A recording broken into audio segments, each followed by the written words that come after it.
औज़ुबिल्लाहिमिनश्शैतानिर्रजीम बिस्मिल्लाहिर्रहमानिर्रहीम रब्बी इश्रह ली सदरी वयस्सिर ली अमरी वहलुल उक़दतम मिन लिसानी यफ़क़हू क़ौली रब्बी इश्रह ली सदरी वयस्सिर ली अमरी वहलुल उक़दतम मिन लिसानी यफ़क़हू क़ौली। ओके, आज इंशाल्लाह हम पढ़ेंगे मेमोरी। मेमोरी क्या है, मेमोरी के टाइप्स क्या है, और मेमोरी के जो फैक्टर्स है जो मेमोरी को इफेक्ट कर रहे हैं उसको हम इंशाल्लाह पढ़ेंगे। और उसके बाद हम मेमोरी के कुछ थीरीज जो है स्पेसिफिकली वो भी पढ़ेंगे, और मेमोरी का जो प्रोसेस है वो भी हम पढ़ेंगे। ठीक है। अच्छा, मेमोरी जो है, इससे पहले कल के लेक्चर में हमने ऑपरेंट कंडीशनिंग को कवर किया था। ऑपरेंट कंडीशनिंग को हमने कहा था कि it is the RS type of conditioning.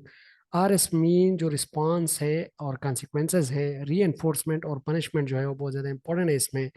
और दो मेन पिलर्स है इसी ऑपरेंट कंडीशनिंग की, कि ऑपरेंट कंडीशनिंग में जिस तरह रिस्पॉन्स या कॉन्सिक्वेंसेस या पनिशमेंट को देखते हुए हम क्या करते हैं, स्टिमुलस को स्ट्रेंथन करते हैं या किसी बिहेवियर को स्ट्रेंथन करते हैं। तो ये हमने कल पढ़ा था, ये है हमारे पास ऑपरेंट कंडीशनिंग। ठीक है। और आज इंशाल्लाह हम कवर करेंगे मेमोरी को। ठीक है। अच्छा, आवाज़ मेरी पहुंच रही है सीमा साहिबा? जी सर, क्लियर है ओके। आवाज। ओके जी, ओके। अच्छा, सर ये साइकोलॉजी कब तक खत्म करेंगे? बस इंशाल्लाह एक दो ही लेक्चर है, उसके बाद हम करिकुलम पे जाएंगे। ठीक है। सही। ओके जी, और ओके। जो फर्स्ट चैप्टर जो है जिसमें ज्यादातर वो टीचिंग मेथड्स वगैरह वो भी करेंगे? वो भी बहुत ज़्यादा इम्पोर्टेंट है मेरे ख्याल में। जब बात। जी इंटरव्यू हाँ, के उसमें भी डेट, काफी ज्यादा कंटेंट्स है ना। हाँ, वो जब इंटरव्यू के डेट थोड़े करीब आ जाए तो रिसेंटली हम पढ़ लेंगे, क्योंकि वो बहुत ज़्यादा इम्पोर्टेंट है। ठीक है, और ये करिकुलम तो जल्दी हो जाएगा उस क्योंकि वो इतना भी करिकुलम ज्यादा नहीं है। करिकुलम और वो असिस्मेंट एंड इवोल्यूशन, उसमें ज़्यादा से ज़्यादा 10 और 12 चैप्टर लगेंगे। इस तरह करते हैं, कल मैं कोशिश करता हूँ कि मैं माइक्रोसॉफ्ट टीम्स जो है वो इंस्टॉल कर लूँ। मेरे पीसी में थोड़ा मसला था, क्योंकि उसमें जो टाइम लिमिट होता है वो थोड़ा ज़्यादा होता है, 55 के जी 60। सर, क्योंकि एटलीस्ट 45 मिनट की क्लास हो ना तो फिर सही है। वो 55 मिनट 60 मिनट तक हम उसमें ले सकते हैं, सच इससे सही कोई है, वो नहीं इंशाल्लाह। होगा। ठीक है। अच्छा, ठीक है, okay.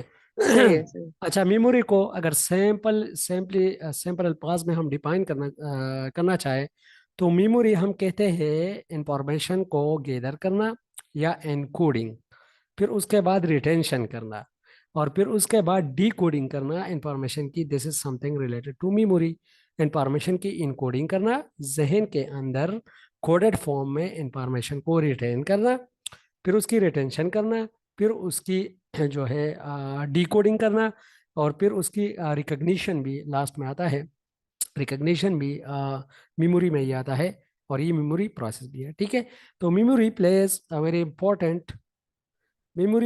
a very important role in our learning and psychological growth. Through memory of our past experiences, we handle new situations that help us in our relearning, problem solving and thinking. ठीक है।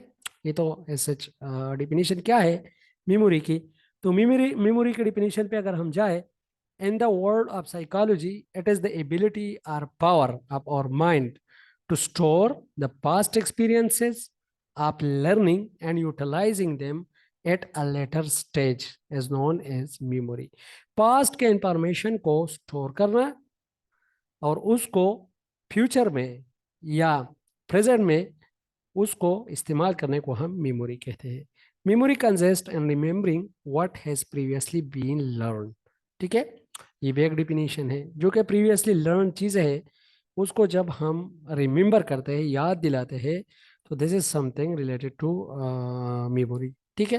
लेकिन simple definition जो इसकी quality definition है वो ये है कि memory is the power of our mind of encoding data, retaining data and decoding. ठीक है। या it is the process of encoding, retaining and decoding। ठीक है। तो सिंपल इसमें यही तीन चीजें आ जाती है, जो कि हमारी क्या है, मेमोरी है। ठीक है। अच्छा, टाइप्स ऑफ मेमोरी बहुत ज्यादा इंपॉर्टेंट है, अक्सर यही चीजें पूछी जाती है। ह्यूमन मेमोरी जो है, हम इसको ब्रॉडली तीन कैटेगरीज में हम इसको डिवाइड करते हैं। फर्स्ट है सेंसरी मेमोरी, सेकंड है शॉर्ट टर्म मेमोरी, और थर्ड जो है लॉन्ग टर्म मेमोरी है। ठीक है, सेंसरी मेमोरी को अगर हम देखें तो ये है less than 1 second. Less than 1 second जो हमारी मेमोरी होती है, this is something related to sensory memory. फिर शॉर्ट टर्म मेमोरी जो है, इसको हम वर्किंग मेमोरी भी कहते हैं। ये लेस देन 1 मिनट होगी, या 30 टू 30 सेकंड तक ये शॉर्ट टर्म मेमोरी होगी। ठीक है, लॉन्ग टर्म मेमोरी जो होगी ये लाइफ टाइम तक होगी। ठीक है, फिर लॉन्ग टर्म मेमोरी को हम डिवाइड करते हैं एक्सप्लिसिट मेमोरी और इम्प्लिसिट मेमोरी में। एक्सप्लिसिट बिल्कुल वाज़ेह, मतलब एक्सप्लिसिट जो कि कॉन्शियसनेस से इसका ताल्लुक है। इम्प्लिसिट वो है जो कि अनकॉन्शियस में, मतलब चीज़ें पहले से एक्सरसाइज की हुई होती है और वो अनकॉन्शियस में पड़ी होती है। This is implicit memory. फिर एक्सप्लिसिट मेमोरी को हम डिक्लेरेटिव मेमोरी भी कहते हैं, जिसको फैक्ट और इवेंट इससे रिलेटेड जो मेमोरी है, this is declarative memory. Procedural memory का मतलब ये है कि जो स्किल्स और टास्क है, मतलब जो प्रोसीजर हम करते हैं किसी काम को करने के लिए, जो प्रोसीजर हम, मतलब हमने फर्स्ट ये करना है फिर उसके बाद ये करना है, this something related to procedural memory. ठीक है, फिर एक है डिक्लेरेटिव मेमोरी के, फिर एपिसोडिक मेमोरी भी है। ठीक है, event and experiences and semantic memory. ठीक है, इसके ये जो टिक्सोनमी है स्पेसिफिकली इसको याद करना इतना इंपॉर्टेंट नहीं है, लेकिन स्पेसिफिकली ये जो टर्म है, हर एक टर्म को याद करना ये बहुत ज़्यादा इंपॉर्टेंट है कि सेंसरी मेमोरी क्या है और इसके टाइमिंग क्या है, short memory, short term memory क्या है और लॉन्ग टर्म मेमोरी क्या है, या इन तीनों के दरमियान डिफरेंस क्या है। ठीक है, और एक्सप्लिसिट मेमोरी, इम्प्लिसिट मेमोरी और ये एपिसोडिक, डिक्लेरेटिव और सिमेंटिक, ये जस्ट डिफिनीशन अगर हम इसकी याद कर लें तो ये काफ़ी है। ठीक है, अच्छा, टाइप्स ऑफ मेमोरी में हमारे पास फर्स्ट आता है सेंसरी मेमोरी और इमीडिएट मेमोरी। तो hold sensory information for less than 1 second after an item is perceived. Less than 1 second तक इसका जो है टाइम होता है। The ability to look at an item and remember what is looked like with just a split second of observation or memorization as the example of sensory memory। ठीक है, मतलब किसी चीज को जब हम एक सेकंड के लिए देखते हैं, जिस तरह नीचे एग्जांपल दिया गया है कि जिस तरह हम मोबाइल जो है यूज करते हैं, तो जब हम नंबर डायल करते हैं तो क्या करते हैं, कोई हमें बता रहा होता है कि 0301594327 तो इसी तरह हम जाते हैं, और यही नंबर जब हम रिकॉल करते हैं या डायल करते हैं, तो उसमें ज़्यादा से ज़्यादा हमारा जो है हाफ ऑफ द सेकंड लगता है या सेकंड तक लगता है, 1 2 3 जल्दी जल्दी उसको डायल करने में। ठीक है, तो ये वही मेमोरी है जो कि लेस देन 1 सेकंड तक इंफॉर्मेशन जो है रिटेन कर सकता है। This is something related to sensory memory. ठीक है, अच्छा, फंक्शन क्या है सेंसरी मेमोरी की? Prevent being overwhelmed, gives decision time, provide stability, playback and recognition. As such ये चीज़ें इतनी इंपॉर्टेंट नहीं है, लेकिन स्पेसिफिकली ये इंपॉर्टेंट है कि इसका टाइम क्या है और एग्जाम्पल, एग्जाम्पल से क्योंकि हम इसको फिर एक्सप्लेन कर सकते हैं। 3 टाइप ऑफ सेंसरी मेमोरीज भी है, आइकॉनिक, इकॉनिक एंड हैप्टिक। आइकॉनिक का मतलब ये है कि चीज़ों को पिक्चर के जरिए विजुअली सीखना। ठीक है, आइकॉनिक स्टेज हमने जेरोम ब्रूनर की थ्योरी में भी पढ़ा था, डिस्कवरी लर्निंग जब हम पढ़ रहे थे। तो आइकॉनिक मेमोरी है, वही मेमोरी है as a fast decaying store of visual through eyes information. चीज़ों को जब हम आइज और विजुअली देखते हैं, और जो हम इंफॉर्मेशन जो है वो स्टोर करते हैं लेस देन 1 सेकंड के लिए, तो उसको हम आइकॉनिक मेमोरी कहते हैं। अ type of sensory memory that briefly stored an image which has been perceived for a small duration। अच्छा, इकॉनिक, इकॉनिक का मतलब ये है हियरिंग से रिलेटेड, मतलब जो चीज़ हम सुनते हैं कानों के जरिए। As a fast decaying store of auditory information through ears, another type of sensory memory that briefly stores sounds that have been perceived for short duration।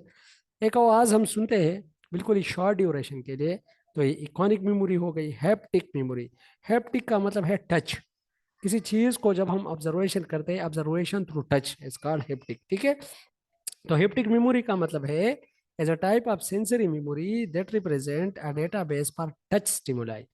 किसी चीज को जब हम टच करते हैं, टच स्टिमुलाई की रिस्पॉन्स, टच स्टिमुलाई से जो चीज़ हम गेन करते हैं, तो उसको हम हेप्टिक मेमोरी कहते हैं। ठीक है, सेंसरी मेमोरी के 3 टाइप्स है, एक है आइकॉनिक मेमोरी, दूसरी है इकॉनिक मेमोरी, और थर्ड जो है वो है हेप्टिक मेमोरी। सेंसरी मेमोरी क्या है? लेस देन 1 सेकंड, इसका ड्यूरेशन है, इसका टाइम है। आइकॉनिक मेमोरी का मतलब ये है कि जो चीजें हम आइज या विजुअल से सीखते हैं, पिक्चर से सीखते हैं, ठीक है। इकॉनिक मेमोरी का ताल्लुक जो होगा वो हियरिंग से होगा, वो ईयर से होगा, ठीक है। और हैप्टिक मेमोरी जो है इसका ताल्लुक जो है वो टच से होगा, ठीक है। अच्छा, शॉर्ट टर्म मेमोरी जो है इसका ड्यूरेशन लेस देन 1 मिनट और 20 to 30 सेकंड तक होता है, ठीक है। This type of memory also an a temporary one and will last only up for about 20 to 30 seconds. More information can be stored in short-term memory by the process called chunking. मैंने Miller की chunking के बारे में कल आप लोगों को बताया था। चंकिंग इस तरह है कि जिस तरह हम एक चीज को डिवाइड करते हैं ग्रुप्स में, इसको हम चंकिंग कहते हैं। और इसको हम मेमोरी को शार्प करने का एक तरीका भी है ये चंकिंग, ठीक है। कि किसी तरह हम एक बड़े से नंबर को या एक बड़े से फिगर को या एक बड़े से स्पेलिंग को, जिस तरह अम्ब्रेला, ठीक है, या नीचे ये जो एग्जांपल दिया गया है कि लॉलीपॉप, ठीक है। तो अगर बच्चों को हम पढ़ा रहे हैं लॉलीपॉप तो उसको फर्स्ट प्रोनाउंस करना थोड़ा डिफिकल्ट होगा। अगर हम इसको 3 सिलेबल में डिवाइड करते हैं लॉलीपॉप, तो फिर इजी होगा, जो बच्चे होंगे वो इजीली इसको प्रोनाउंस करेंगे, ठीक है। तो इसीलिए कहते हैं कि this type of memory also as a temporary one and will lost only for about 20 to 30 seconds. More information can be stored in short-term memory by the process called chunking. Here the information is stored in the form of chunks, and in such cases the memory can last a longer time. मतलब थोड़ा सा ज्यादा time में ये lost होता है as compare to sensory memory, ठीक है। Up to about 7 chunks in a short term memory. मैंने आप लोग को कहा भी था कि जो है ये चंक का कॉन्सेप्ट जो है, इसमें 7+2 7-2 का कॉन्सेप्ट आया था। जो 7 है वो न्यूट्रल पॉइंट है। 9 ज्यादा से ज्यादा और 5 कम से कम चंक जो है हम जिंदगी में मतलब इजीली जो है उसको रिटेन कर सकते हैं। एग्जाम्पल क्या दिया गया है, chunks can be use to teach spellings to children like the spelling of lollipop can be learn and memorised as lollipop. 3 हिस्सों में हमने इसको चंक किया। Similarly some number can be memorised more easily using chunks, ठीक है। अच्छा, long term memory जो है, long term memory can store much larger quantities of information for potentially unlimited duration. इसका कोई ड्यूरेशन नहीं है लॉन्ग टर्म मेमोरी की, ठीक है। codes information according to meaning. अच्छा, long term memory codes information according to meaning, pattern and other characteristics. For example, given a random 7-digit number, we may remember it for only a few seconds before forgetting, suggesting it was stored in our short term memory. जिस तरह हमारा mobile का number होता है या telephone का number होता है, तो जिस तरह हम उसको बार बार प्रैक्टिस करते हैं, उसकी रिहर्सल करते हैं, तो हमें याद रहता है, ठीक है। तो यही कह रहा है कि on the other hand, we can remember telephone number for many years through repetition. This information is said to be stored in long-term memory. आगे theories आ रही है memory की, तो उसमें भी ये repetition और ये चीज़ें explain होगी कि किसी तरह हम जो अपनी memory है उसको sharpen कर सकते हैं, और memory के जो process है वो specifically क्या है, ठीक है। तो ये है लॉन्ग टर्म मेमोरी। अच्छा, कोई कंफ्यूजन तो नहीं है? आज मेरे ख्याल में और स्टूडेंट थोड़ा बिजी है। जी जी। जी सर, वीकेंड है। नहीं नहीं, कंफ्यूजन नहीं, इजी है। ओके ओके, अच्छा सर ये कंसिस्टेंट। जो जी शॉर्ट जी। टर्म में जो हम कर रहे थे ये चंकिंग कॉन्सेप्ट, इसमें जो रिसाइटेशन करते हैं या जो हाफिज कुरान बनते हैं, वो भी इसी तरह करते हैं इसी बिल मेथड को बिल लेकर। मतलब वो बिल्कुल तो बिल्कुल। लॉन्ग लॉन्ग में स्टोर कर देते हैं आखिर में, लेकिन जो उनका जो क्राइटेरिया होता है वो तो यही होता है, चंकिंग बेस्ड ना। यही है ना, वो तो मेमोरी शार्पिंग की जी सर। टेक्निक्स है, वो आगे आ रही है कि हम रिसाइटेशन के ठीक। जरिए कर सकते हैं, इसके जरिए कर सकते हैं, या जो है हम मतलब किसी स्टिमुलस के साथ उसको एसोसिएट करके, एसोसिएशन के साथ हम उसको इंक्रीज कर सकते हैं। वो तो 10-11 मेथड है, वो इंशाल्लाह आगे हम पढ़ेंगे, जी ठीक है। सही। ठीक। ओके जी, ओके। अच्छा, टाइप्स इसके हैं, डिक्लेरेटिव मेमोरी, एक्सप्लिसिट मेमोरी जिसको हमने कहा था, प्रोसीजरल मेमोरी, इम्प्लिसिट मेमोरी जिसको हमने कहा था। Long term memory can be categorised into declarative and procedural memory. Memories for specific information as declarative memory. किस तरह, what you ate for breakfast, material presented in class, ठीक है। तो वो चीज़ें जो कि स्पेसिफिक इंफॉर्मेशन के लिए हम यूज़ करते हैं, तो वो क्या होते हैं, डिक्लेरेटिव मेमोरी होते हैं, या बिल्कुल वाज़ेह मेमोरी जिसको हम कहते हैं, और जिसका ताल्लुक फैक्ट्स के साथ हो, जिसका ताल्लुक ताल्लुक जो है स्किल्स के साथ ना हो, ये दूसरे की ताल्लुक जो है उस स्किल के साथ होगी। देखो प्रोसीजरल मेमोरी जो है, मेमोरी आप हाउ टू परफॉर्म टास्क, देखो टास्क परफॉर्म करने के लिए जो मेमोरी होती है वो प्रोसीजरल मेमोरी होती है, और जबकि स्पेसिफिक इंफॉर्मेशन के लिए जो होती है वो डिक्लेरेटिव होती है, क्योंकि टास्क के लिए क्या रिक्वायर्ड होता है, स्किल्स रिक्वायर्ड होते हैं, दैट्स वाई इसको प्रोसीजरल मेमोरी के अंदर ही हम इसको क्या करते हैं, एक्सप्लेन करते हैं, ठीक है। जैसा reading, riding a bicycle, dialing a friend, phone number, ये सारे जो है स्केलफुल जो है मेमोरी में आते हैं। Declarative memory further divided into semantic memory and episodic memory. Semantic कहते हैं मीनिंग ऑफ वर्ड्स, ठीक है। जब हम किसी चीज की मीनिंग की तरफ जाते हैं, पहुंचते हैं, this is something related to semantic. एक है सिमियोटिक, सिमियोटिक का मतलब ये है पिक्चर्स, पिक्चर्स सिंबल्स उसमें आते हैं, उसी के जरिए जब हम सीखते हैं उसको हम सिमियोटिक कहते हैं, और इसको हम सीमेंटिक कहते हैं। ये आगे थ्योरी भी आ रही है कि सीमेंटिक जो है किसी तरह हमारी जो इंफॉर्मेशन है उसको स्टोर करने में कितना मतलब इम्पोर्टेंट है, ठीक है। एक है स्ट्रक्चरल, एक है सीमेंटिक, और एक है फोनेम, ठीक है। तो ये चीज़ें इंशाल्लाह आगे आ रही है, उसको हम पढ़ेंगे। लेकिन लॉन्ग टर्म मेमोरी जो है इसके फर्दर दो टाइप्स है, एक है डिक्लेरेटिव मेमोरी, एक्सप्लिसिट मेमोरी, और दूसरी जो है प्रोसीजरल मेमोरी है, ठीक है। डिक्लेरेटिव मेमोरी वो है जो कि एज ए जनरल फैक्ट्स के बारे में जब हम जानना चाहे, this something related to declarative memory, या एक्सप्लिसिट मीन वाजे। और प्रोसीजरल मेमोरी वही मेमोरी है जो कि स्किल और टास्क से रिलेटेड हो, जिस तरह एक रीडिंग करना, राइडिंग अ बाईसाइकिल, या डायलिंग अ फ्रेंड्स फोन नंबर, ठीक है। ये सारे हमारे पास प्रोसीजरल मेमोरी के अंदर ही आते हैं, ठीक है। अच्छा, इसके सब कैटेगरीज भी है डिक्लेरेटिव और एक्सप्रेसिव मेमोरी की। एक है एपिसोडिक मेमोरी। एपिसोडिक मेमोरी का मतलब यही है कि अपने लाइफ की या किसी और चीज की एपिसोड्स याद रखना, ठीक है। इस तरह हम किस्ते कहते हैं इसको।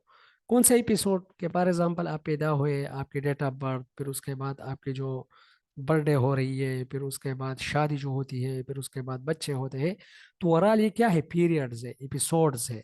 तो अगर आप इसके बारे में फॉर एग्जांपल जो ये मेमोरी है इसको रिकॉल करना चाहो, this something related to episodic memory. Memory related to और पर्सनल अफेयर्स लाइक नेम और father name, date of birth and other personal data of birth. ये चीज़ें क्यों यहाँ पर लिखी गई है, क्योंकि नेम हमें तब मिलता है जब हम पैदा होते हैं, फिर उसके बाद हमारे फादर का नेम, फिर उसके बाद डेट ऑफ बर्थ। ये सारी चीज़ें एक एपिसोड में आती है जो कि ज़िंदगी से रिलेटेड है, और ज़िंदगी के मुख्तलिफ स्टेजेस में और मुख्तलिफ लेवल्स में आते हैं। तो इसीलिए इसको एपिसोडिक मेमोरी कहते हैं। अच्छा, सिमेंटिक मेमोरी क्या है, वो मेमोरी जो कि वर्ड मीनिंग को अंडरस्टैंड करने में या नॉलेज को अंडरस्टैंड करने में जो मेमोरी जो है यूज होती है, तो है semantic memory. It comprises up और knowledge and information related to the world, ठीक है। फॉर एग्जाम्पल 2 × 2 = 4 और अर्थ इज राउंड। तो जो मेमोरी स्पेसिफिकली यूज होती है नॉलेज के लिए, इसको हम सिमेंटिक मेमोरी कहते हैं, या मीनिंग को फाइंड आउट करने के लिए इसको हम सिमेंटिक मेमोरी कहते हैं। एपिसोडिक मेमोरी जो है वो है हमारे पास related to the episodes, the levels, ठीक है, द ग्रेड्स, द स्टेजेस, ठीक है। तो वही हमारे पास है एपिसोडिक मेमोरी। सब कैटेगरी है डिक्लेरेटिव और एक्सप्लिसिट मेमोरी के। एक है एपिसोडिक मेमोरी, और दूसरी जो है सिमेंटिक मेमोरी है। सिमेंटिक मेमोरी का ताल्लुक जो है वर्ड मीनिंग से है, नॉलेज से है, जबकि एपिसोडिक मेमोरी जो है इसका ताल्लुक स्टेजेस से है, लेवल से है, कि जिस तरह की इंसान दुनिया में आता है तो उसका नाम, फिर उसके बाप का नाम, फिर उसका डेट ऑफ बर्थ, ठीक है। ये सारी हमारी एपिसोडिक मेमोरी जो है का काम है, और ये दोनों डिक्लेरेटिव और एक्सप्लिसिट मेमोरी में आते हैं। और ये डिक्लेरेटिव और एक्सप्लिसिट मेमोरी जो है ये लॉन्ग टर्म मेमोरी है, ठीक है, शॉर्ट टर्म मेमोरी नहीं है। ये देखो लॉन्ग टर्म मेमोरी में क्या है, प्रोसीजरल मेमोरी में नोइंग हाउ, मतलब साइकिल किस तरह चलानी है, स्किल्स है ना, इसीलिए प्रोसीजरल मेमोरी है। डिक्लेरेटिव मेमोरी में सिमेंटिक मेमोरी अगर आप देख लो, तो ये मतलब मीनिंग फाइंड आउट करने की कोशिश करना है, जनरल नॉलेज को एक्वायर करने की कोशिश कर रहा है। एपिसोडिक मेमोरी में ये देखो उसके लाइफ से रिलेटेड जो चीज़ें है, फॉर एग्जांपल बच्चा होता है, फिर उसके बाद बड़ा होता है, फिर उसके बाद उससे बड़ा होता है यंग एडोलसेंस, एडल्टहुड, और जो मुख्तलिफ स्टेजेस आते हैं ज़िंदगी में, चाइल्डहुड है, फिर उसके बाद जो है लेट चाइल्डहुड है, फिर एडोलेसेंस है, फिर उसके बाद अर्ली एडल्टहुड है, फिर उसके बाद लेट एडल्टहुड है, और फिर उसके बाद बुढ़ापा है। ठीक है, तो ये जो स्टेजेस है स्पेसिफिकली आते हैं एक एपिसोड में, तो ये क्या है, ये है एपिसोडिक मेमोरी। ठीक है। अच्छा, नेचर ऑफ मेमोरी की तरफ हम आते हैं कि मेमोरी का नेचर क्या है। तो मेमोरी का नेचर जो है, इसमें एक तो इनपुट होगा, जो कि हम मेमोरी के अंदर एक चीज़ों को जब हम मेमोरी के अंदर स्टोर करते हैं, फिर वो स्टोरेज होगा। और फिर उसके बाद आउटपुट होगा, जिसको हम रिवाइवल कहते हैं। ठीक है, इसको हम 3 R's भी कहते हैं, याद रखिएगा, वो ज़्यादा इंपॉर्टेंट है। 3 R का मतलब है रीड, फिर है रिटेन, और फिर है रिट्रायो। रीड, रीड, अच्छा सॉरी, रिकॉर्ड, रीड नहीं, रिकॉर्ड है। आर पर रिकॉर्ड, फिर उसके बाद आर जो है रिटेंशन, और फिर जो आर है रिट्राइव, रिट्रीव, रिट्रीओ। ठीक है, रिट्राइवल। तो ये तीनों जो है, ये हमारे पास है स्पेसिफिकली नेचर ऑफ मेमोरी में। Memory involve input, retention of the memory, traces of the original experiences. ठीक है, जब हम मेमोरी की इनपुट का मतलब ये है, जब चीज़ें अंदर जाती है रिटेन होने के लिए। स्टोरेज क्या है, इट इज़ आइदर टेम्पोररी या परमानेंट। स्टोरेज या टेम्पोररी होगी या परमानेंट होगी। अगर शॉर्ट टर्म मेमोरी या सेंसरी मेमोरी है तो टेम्पररी होगी, लेकिन उसके बाद अगर ये लॉन्ग टर्म मेमोरी है तो परमानेंट होगी। फॉर एग्जांपल, किसी चीज़ की जब हम रिहर्सल ज़्यादा करते हैं, आगे एक थ्योरी आ रही है, वो कहती है कि जब हम किसी चीज़ की बहुत ज़्यादा रिहर्सल करते हैं, उसकी बार बार रिपीटिशन करते हैं, जिस तरह थोंडाइक भी कहता है, या ड्रिल मेथड जो हम अडॉप्ट करते हैं, तो उससे चीज़ें जो है बहुत ही परमानेंट हमारे जहन में स्टोर होती है। ठीक है। Output, the revival, bringing back of stored memory traces. जो ट्रेसेस बनी हुई होती है, ट्रेस का मतलब एक निशान। ये कहते हैं कि जो मेमोरी में इंफॉर्मेशन स्टोर होते हैं, तो ये एक डॉट फॉर्म में स्टोर होते हैं। फॉर एग्जांपल, एक चीज़ है, तो उसके बारे में जो इंफॉर्मेशन है, तो डॉट फॉर्म में जो है वो वहाँ पर स्टोर होती है। और जब हम कोशिश करते हैं, तो फिर अगेन वो वर्ड फॉर्म में या जो है वो आ जाते हैं, और वो एक्सप्रेस हो जाते हैं। ठीक है, तो this is memory involve. Memory की नेचर जो है, उसमें तीन चीज़ें, एक है इनपुट, एक है स्टोरेज, और एक है आउटपुट। इनपुट में रिटेंशन आएगा, स्टोरेज में टेम्पररी या परमानेंट आएगी, कि मतलब या तो टेम्पररी होगी या परमानेंट होगी, और आउटपुट में रिवाइवल। ठीक है, वो स्टोर जो इंफॉर्मेशन होता है उसकी रिवाइवल आएगी। अच्छा जी, प्रोसेस क्या है। अच्छा, प्रोसेस में हम एनकोडिंग करेंगे, फिर स्टोरेज रिटेंशन होगी उसकी, फिर डिकोडिंग होगी, और फिर रिकग्निशन होगी। ठीक है, ये चार जो है स्पेसिफिकली प्रोसेस ऑफ मेमोरी है। फर्स्ट इनकोडिंग, इनकोड करना, दिमाग के अंदर पहुंचाना है समथिंग, इनकोडिंग, लेकिन किस फॉर्म में, इनकोडेड फॉर्म में। जिस तरह ये साइपर होता है, आजकल जो आप लोग सुन रहे हो, साइपर भी हम कोडिंग फॉर्म में ही मतलब एक जो होता है सफीर, तो किसी और कंट्री में अगर फॉर एग्जांपल बैठा है, तो वो कोडेड फॉर्म में कुछ चीज़ें जो है वो बेचता है, और फिर उसी कोडिंग की कंट्री के अंदर डी कोडिंग होती है, कि किसी को पता ना चले। फॉर एग्जांपल, वो चीज़ हैक भी हो जाए, तो फिर वो उसको रीड नहीं कर सकते कि इसका क्या मतलब है, क्योंकि वो जो मैसेज होता है वो स्पेसिफिकली कोड्स में होता है, उनको पता नहीं होता। फॉर एग्जांपल, एक चीज़ लिखा है 1 2 3 4, तो उसकी उनकी नज़र में एक मीनिंग होती है जो हमें अंडरस्टैंड नहीं होती। हम तो कहते हैं कि ये तो नंबर्स है, लेकिन वो लोग, उनके हाँ, ये जो है एक लैंग्वेज है, जो कि वो कोड को जब वो ओपन करते हैं, तो उससे अच्छे खासे वो जो मैसेज है उसको मिल जाती है, और वो अंडरस्टैंड कर पाते हैं। ठीक है, प्रोसेस ऑफ मेमोरी जो है, memory as a complex process which involves learning, retention, recall and recognition. तीन चीज़ें, चार चीज़ें इसमें। पहले लर्निंग होती है, जिसको हम इनकोडिंग कहते हैं, फिर उसकी रिटेंशन होती है, फिर रिकॉल होती है, और फिर रिकॉग्निशन होती है। The process of memorisation can be organised as follows. Encoding होगी, registration, it refer to a process to translate the sensory information into a coded form that can be easily stored and reproduced when the need arises. Every bit of information is transformed to engrams and codes for the storage. ठीक है। अच्छा, engrams जो है ये दिमाग के अंदर जब इंफॉर्मेशन जो है वो स्टोर होते हैं, तो इसको हम engrams कहते हैं। ठीक है, every bit of the information is transformed to engrams and codes for the storage. One can memorize anything using any method. Storage क्या है, retention, it is the power of retention.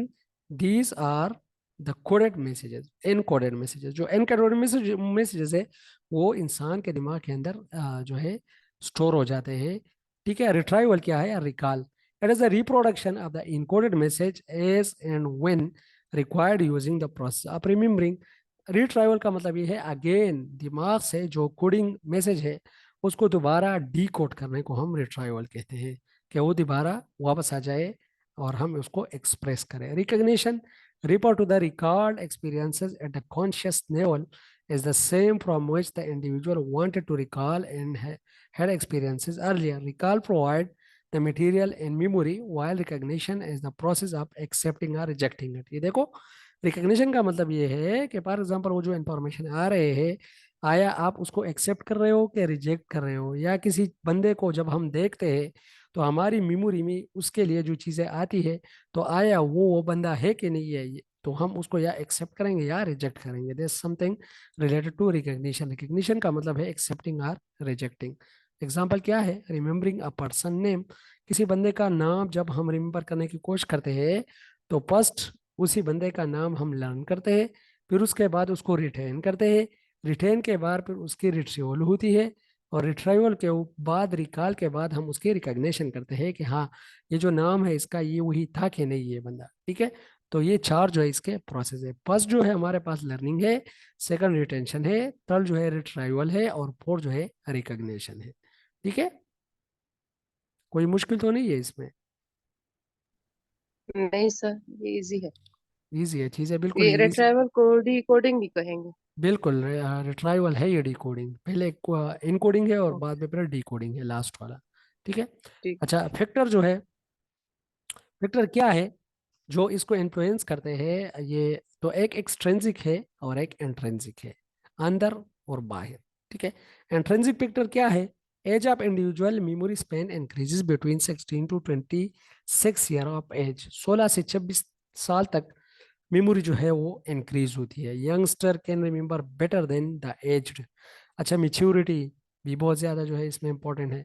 Maturity का level ज़्यादा हो तो चीज़ें जल्दी याद रहती है। ठीक है। Well to learn. ठीक है। अच्छा, मैं उस मेच्योरिटी की बात नहीं करता जो मतलब एज के साथ आती है, उसी मेच्योरिटी की मैं बात कर रहा हूँ जो एक्सपीरियंस के साथ आती है। जो एज के साथ आती है, तो फॉर एग्जांपल एक बंदा 40 या 45 क्रॉस कर जाता है, तो इसी मेच्योरिटी से तो फिर मेमोरी जो है वो थोड़ी कमज़ोर हो जाती है। ठीक है। Well to learn. ठीक है। इंटरेस्ट एंड अटेंशन, ये भी बहुत ज़्यादा इंपॉर्टेंट है। बंदे की इंटरेस्ट और अटेंशन हो तो क्या वो ज़्यादा जो है वो कर सकता है, रिटेन कर सकता है। इंटेलिजेंस का भी इसके साथ ताल्लुक है, रेस्ट एंड स्लीप का भी इसके साथ ताल्लुक है। मेडिकल कंडीशन में कुछ हाइपर टेंशन है। हाइपर टेंशन का मतलब है ज़्यादा टेंशन। Hypo thyroidism. हाइपोथायराइडिज्म का मतलब ये है थायराइड ग्लैंड जो सिक्रीट होते हैं, अगर उसकी मिकदार नॉर्मल से ज़्यादा हो तो उसको हम हाइपोथायराइडिज्म कहते हैं। Brain tumours for sir example. ये हाइपरटेंशन इसके लिए भी यूज करते हैं, वैसे तो मीनिंग तो यही आ रहा है, लेकिन जी जी, इसको ये सेम बीपी के पेशेंट नहीं होते, सेम ही चीज़ है ब्लड नहीं। प्रेशर के मरीज। हाँ, जी। ब्लड प्रेशर का मरीज ही है। हाइपोथायराइडिज्म मैंने पढ़ा था, थायराइड ग्लैंड जो होते हैं उसकी सिक्रेशन थोड़ी ज़्यादा होती है नॉर्मल से, तो उसी वजह से ये हाइपोथायरॉयडिज्म इसको कहते हैं। और ये हाइपरटेंशन जी। भी है। ब्रेन ट्यूमर जिसको हम कैंसर भी कहते हैं, ब्रेन ट्यूमर। ठीक है। और अल्जाइमर डिजीज। अल्जाइमर डिजीज जो है मेरे ख्याल में ऐसा डिजीज है कि जिसमें एक बंदा जो है चीज़ों को भूल जाता है। फॉर एग्जांपल एक काम करना स्टार्ट करता है तो फिर उसको मतलब बीच में या भूल जाता है प्रोसेस, या ऑन द स्पॉट उसको भूल जाता है। इसको हम अल्जाइमर डिजीज कहते हैं। ठीक है।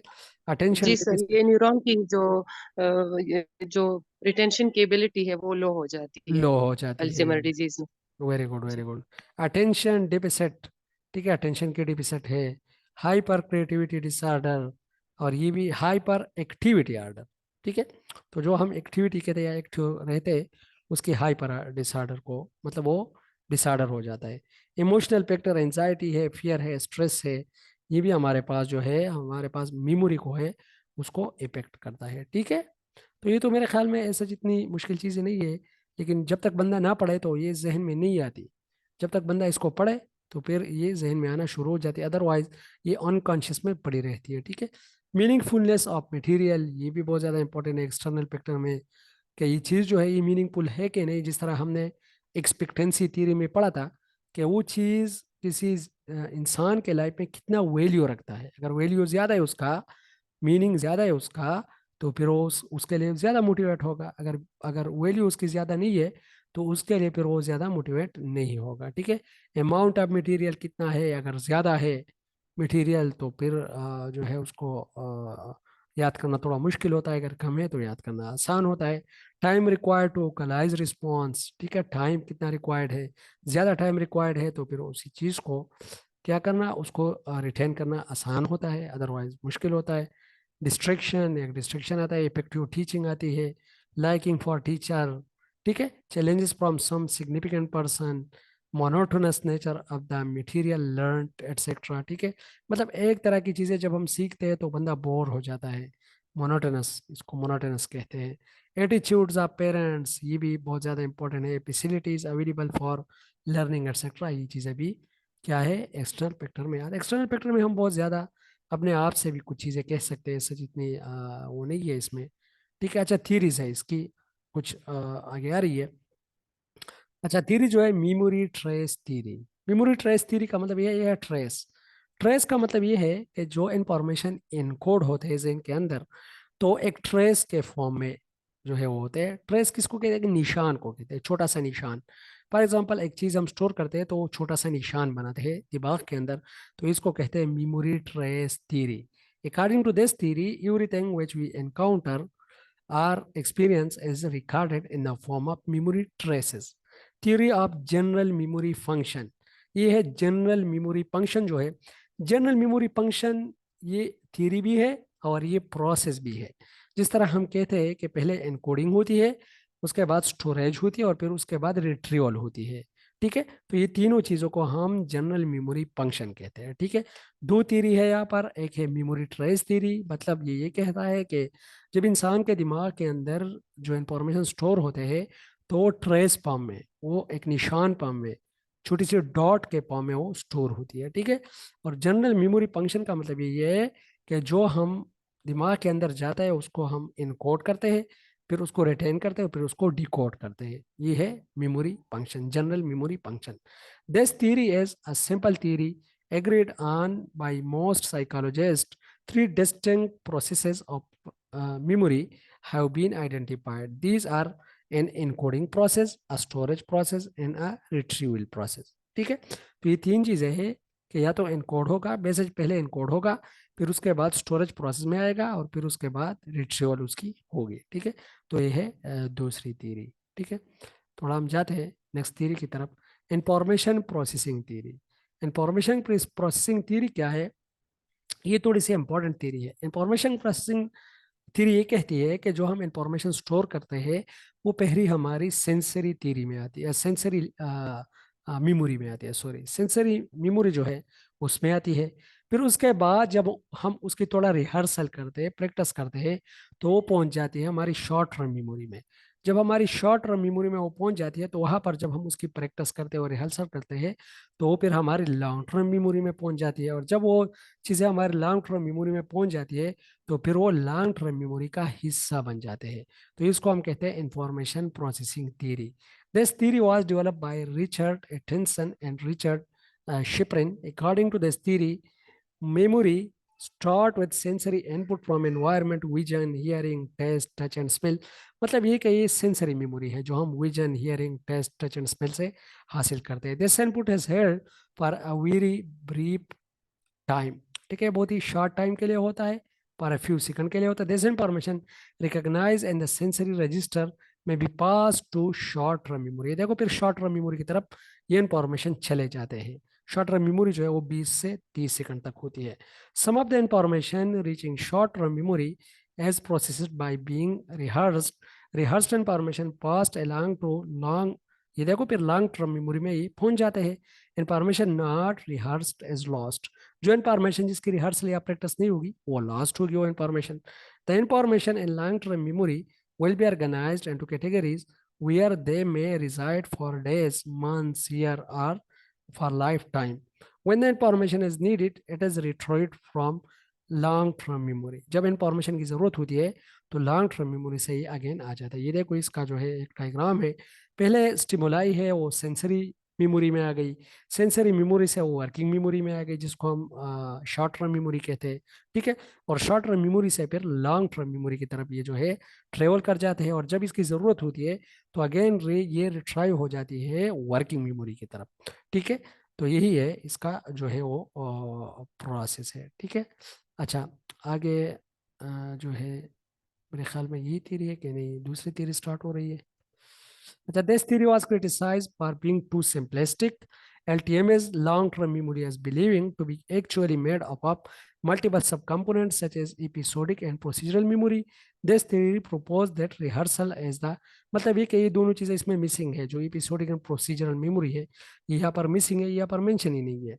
This theory proposes that rehearsal is the only mechanism by which information reach long-term storage, but evidence shows that remembering happens even without rehearsal, ठीक है। यहाँ पर मतलब रिहर्सल का कोई ऐसा सच वो नहीं है। अच्छा, लेवल ऑफ प्रोसेसिंग थ्योरी थोड़ा सा मैं बैकग्राउंड देता हूँ, अदरवाइज टाइम जो है वो ड्रेन कर चुका है। इंशाल्लाह कल हम इसको फिर पढ़ेंगे। लेवल ऑफ प्रोसेसिंग थ्योरी का मतलब ये है कि वो चीज़, कुछ चीज़ें हम इस तरह सीखते हैं जिसका हम जस्ट स्ट्रक्चर सीखते हैं। फॉर एग्जाम्पल डॉग, तो डॉग का जो स्ट्रक्चर है DOG, जस्ट बात खत्म, ऑन द स्पॉट हम उसको पढ़ते हैं, बात खत्म करते हैं। तो ये जो चीज़ है ये तो हमें याद रह जाएगी लेकिन ज़्यादा देर तक नहीं, ये थ्योरी कहते हैं, ठीक है। फिर उसके बाद जो है ये स्ट्रक्चर के बाद इसकी जो है हम पुनेम पुनेम की तरफ जाते हैं, ठीक है। तो जब हम पुनेम की तरफ जाते हैं तो पुनेम का मतलब यही है कि जो चीज़ इसकी आवाज़, इसकी साउंड की तरफ जाते हैं उसको हम मेमोराइज करने की कोशिश करते हैं। तो वो भी इतनी इम्पोर्टेंट नहीं है, मतलब वो ऐसे इतनी ज़्यादा देर तक जहन में नहीं रहती। लेकिन उसके बाद हम जाते हैं सिमेंटिक की तरफ। तो सिमेंटिक लेवल जो है इसका वो इम्पोर्टेंट है, उसमें हम कोशिश करते हैं कि उसी चीज़ की मीनिंग और उसी चीज़ की मीनिंग के साथ जो रिलेटेड चीज़ें हैं उन सबको अंडरस्टैंड करें। तो वो जो लेवल है वो डीप लेवल है, और उसी लेवल में जो इंफॉर्मेशन हमारे जहन के अंदर स्टोर होंगे तो वो लॉन्ग टर्म तक स्टोर होंगे, ठीक है। तो इसका जो मेन थीम है वो यही है, इंशाल्लाह इसको हम कल पढ़ेंगे जी। अगर कोई क्वेश्चन या कंफ्यूजन हो तो यू कैन आस्क, या कोई पॉइंट हो जो आप शेयर करना चाहते हो तो यू कैन शेयर जी।